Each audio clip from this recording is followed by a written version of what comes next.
मित्रों, दुनिया में कई धर्मों के लोग रहते हैं और हर धर्म में इंसान की मौत के बाद अंतिम संस्कार करने की अपनी परंपराएं होती हैं। हिंदू धर्म मौत के बाद शव को जलाने की परंपरा है, तो वहीं ईसाई और मुस्लिम धर्म में शवों को दफना दिया जाता है। क्या आप इसके पीछे छिपे कारण के बारे में जानना चाहते हो तो आपसे अनुरोध है कि कुछ समय देकर पूरे वीडियो को अच्छी तरह से देखें ताकि आपको पूरी जानकारी मिल सके। और अगर अभी तक हमारे चैनल को सब्सक्राइब नहीं किया तो वीडियो के नीचे सब्सक्राइब का बटन दबाकर नोटिफिकेशन जरूर ऑन करें। तो चलिए मित्रों, आपका अधिक समय न लेते हुए प्रस्तुति आरंभ करते हैं। इंसान, जानवर या पक्षी, चाहे कोई भी हो, सबकी मौत निश्चित है, क्योंकि मौत ही जीवन का एकमात्र सच है जिसे कभी भी झुठलाया नहीं जा सकता। अगर हम इस धरती पर आए हैं तो हमें एक न एक दिन मरना भी है। इंसान की जब मौत होती है तो उसका अंतिम संस्कार भी किया जाता है, लेकिन हर धर्म में अंतिम संस्कार के तौर तरीके अलग अलग होते हैं। कोई शव को दफनाता है तो कोई उसे जलाता है। लेकिन आज हम आपको कुछ ऐसे अंतिम संस्कारों के बारे में बताएंगे जिनके बारे में शायद ही आपको पता हो। शव के टुकड़े कर परिंदों को खिलाना। तिब्बत में बौद्ध धर्म के लोगों का अंतिम संस्कार करने का तरीका बेहद अनोखा है। दरअसल जब भी यहां किसी की मौत होती है तो उसका आकाश अंतिम संस्कार किया जाता है। इसमें मृतक के परिजन या उसकी जान पहचान के लोग शव को लेकर सबसे पहले पहाड़ की एक चोटी में जाते हैं, जहां अंतिम संस्कार के लिए जगह बनी होती है। वहां पर अंतिम संस्कार करने के लिए कुछ लामा या बौद्ध भिक्षु मौजूद होते हैं। सबसे पहले वे शव की विधि विधान से पूजा करते हैं। फिर वहां मौजूद कर्मचारी, जिसे रोग्यापस कहते हैं, वो उसके छोटे छोटे टुकड़े करता है। बाद में दूसरा कर्मचारी उन टुकड़ों को जौ के आटे के घोल में डुबोता है। फिर उन टुकड़ों को आसपास फेंक दिया जाता है ताकि गिद्ध और चील आकर उन टुकड़ों को खा जाएं। बाद में शव की हड्डियों को फिर से एकत्रित कर उसका चूरा बनाकर दोबारा जौ के आटे के घोल में डुबोकर चील या कौओं को डाल दिया जाता है। यह परंपरा हजारों सालों से आ रही है। यह परंपरा के कुछ प्रमुख कारण हैं। एक तो यह कि तिब्बत काफी ऊंचाई पर है, यहां पेड़ नहीं पाए जाते, इसलिए शव को जलाने के लिए लकड़ियों का अभाव होता है। दूसरा कारण है कि वहां जमीन काफी पथरीली है। शव दफनाने के लिए जमीन को ज्यादा गहरा नहीं खोदा जा सकता। और सबसे अहम कारण है बौद्ध धर्म के लोगों की मान्यता। उनका मानना है कि मौत के बाद इंसान का शरीर एक खाली बर्तन के समान है, इसलिए उसे सहेज कर रखने की जरूरत नहीं। उनका यह भी मानना है कि दफनाने के बाद भी लाश को कीड़े मकोड़े ही खाते हैं। इससे बेहतर है कि उसे परिंदों को खिला दिया जाए। इसे वो आत्म बलिदान भी कहते हैं। शव को निकालना और जश्न मनाना। अफ्रीका के पूर्वी तट पर स्थित मैडागास्कर में भी शव का अंतिम संस्कार बेहद अजीबोगरीब तरीके से किया जाता है। यहां जब भी किसी की मौत होती है तो वहां शव को दफनाने के बाद उसे बीच बीच में निकाल कर देखा जाता है। दरअसल वहां के लोगों की मान्यता है कि जब तक शव का मांस गल नहीं जाता तब तक मृतक को दूसरा शरीर नहीं मिल पाता। जब शव गल जाता है और बस कंकाल रह जाता है तो लोग उसका जश्न मनाते हैं। वे शव को निकालकर पहले खूब नाच गाना करते हैं और धूमधाम से खुशियां मनाते हैं। उन्हें लगता है कि अब मृतक को नया शरीर मिल गया है। बाद में उस शव को वे लोग फिर से दफना देते हैं। इस परंपरा को वहां के लोग फामाडिहाना कहते हैं, शव की राख से को मोती में रखना। दक्षिण कोरिया में भी अंतिम संस्कार की कुछ ऐसी परंपरा है जो सबसे हटकर है।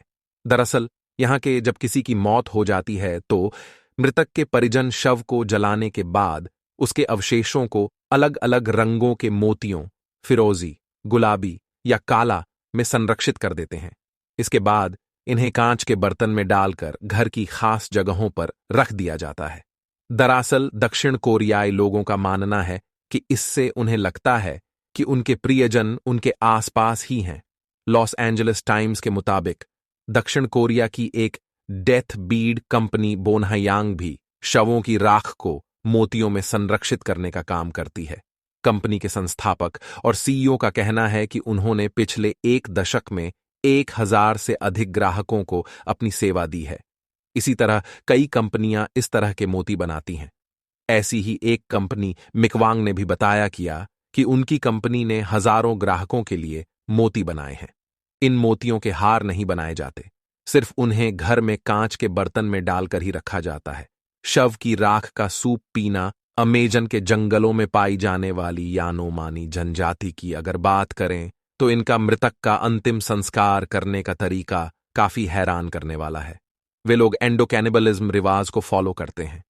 इस रिवाज के मुताबिक जब भी घर में किसी की मौत होती है तो वे लोग पहले मृतक के शव को पत्तों से ढककर कहीं रख देते हैं, फिर 1 महीने बाद शव को जलाकर उसकी राख एक बर्तन में डाल देते हैं, फिर उस राख का सूप बनाकर पूरा परिवार उसे पीता है। द गार्डियन के मुताबिक इस समुदाय का मानना है कि मृत व्यक्ति की आत्मा को शांति तभी मिलती है जब उसके शव को रिश्तेदारों ने खाया हो, मौत के बाद भी साथ रखते हैं। परिजनों का शरीर इंडोनेशिया का एक समाज अपनों से इतना प्यार करता है कि उनकी मौत के बाद भी उन्हें खुद से अलग नहीं कर पाता। दक्षिण सुलावेसी के पहाड़ों पर रहने वाले तोरजा समाज के लोग अपने परिवार के किसी सदस्य की मौत के बाद शव को नहीं दफनाते, बल्कि उसे अपने साथ ही रखते हैं। तोरजा समाज के लोग मृत्यु के बाद भी शव को परिवार का ही हिस्सा मानते हैं। शव को घर में वैसे ही रखा जाता है जैसे वो व्यक्ति मृत्यु से पहले था। ये लोग मृतक को बीमार व्यक्ति की तरह मानते हैं, जिसे मकुला कहते हैं। वो रोजाना उनकी देखभाल करते हैं, उनका शरीर सुरक्षित रहे इसके लिए फॉर्मल्डिहाइड और पानी का मिश्रण नियमित रूप से उनके शरीर पर लगाते हैं। अपने घर में शव के साथ रहना इनके लिए जरा भी अजीब नहीं है, क्योंकि ये इनकी संस्कृति है। के मुताबिक इस समाज की मान्यता है कि इंसान के अंतिम संस्कार में पूरा कुनबा साथ रहना चाहिए, इसलिए जब तक परिवार के सभी लोग इकट्ठा नहीं होते शव का अंतिम संस्कार नहीं किया जाता। अंतिम संस्कार में पूरा कुनबा शामिल होता है। इसमें भव्य भोज का आयोजन किया जाता है। इस अवसर पर भैंसे की बलि देते हैं। मान्यता के अनुसार जो व्यक्ति मर जाता है उसके साथ भैंसे का होना जरूरी है, क्योंकि मरने के बाद भैंसा ही दूसरी दुनिया तक जाने का माध्यम होता है। इन शव को दफनाते नहीं, बल्कि पहाड़ियों पर बनी प्राकृतिक गुफाओं में उन्हें एक ताबूत में रख दिया जाता है। इन गुफाओं में जरूरत की सभी चीजें ताबूत के साथ रखी जाती हैं। इस समाज का मानना है कि आत्माएं उनका इस्तेमाल करती हैं। अंतिम संस्कार करने के बाद भी तोरजा समाज अपने अपनों को नहीं भूलता। हर 3 साल में दूसरा अंतिम संस्कार किया जाता है, जिसे मानेन कहते हैं। इसे शवों का सफाई संस्कार भी कहते हैं। शवों को ताबूतों से निकालकर उस जगह लाया जाता है जहां इनकी मौत हुई थी। 3 साल के बाद शव का रूप बदल जाता है।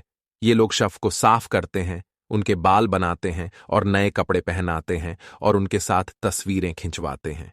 इस दौरान ताबूतों की मरम्मत की जाती है।